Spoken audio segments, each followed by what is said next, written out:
ആയിരങ്ങളും പതിനായിരങ്ങളും ഹോസ്പിറ്റലിൽ നമ്മൾ കളയും. പക്ഷേ അള്ളാഹു സത്യം ചെയ്ത ബർക്കത്തുള്ള ഈ ഫ്രൂട്ട് വാങ്ങാൻ നമുക്ക് മടിയ.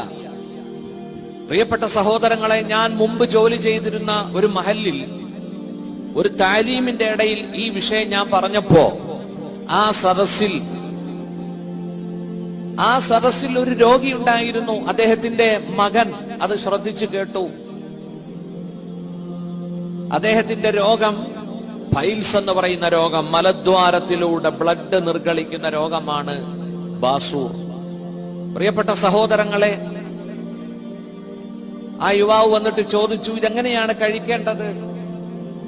ഞാൻ അദ്ദേഹത്തോട് പറഞ്ഞു, ഒരു 2 പഴം, അത് ഉണങ്ങിയ പഴമാണ് നമുക്ക് മാർക്കറ്റിൽ കിട്ടുന്നത്, അതിന്റെ 2 പഴം നിങ്ങൾ 1/2 ഗ്ലാസ് വെള്ളത്തിലിട്ട് കുതിർത്തിയിട്ട് ആ വെള്ളവും ആ പഴവും കൂടി ബാപ്പയ്ക്ക് കൊടുക്കൂ എന്ന് പറഞ്ഞു, രാവിലെയും വൈകിട്ടും.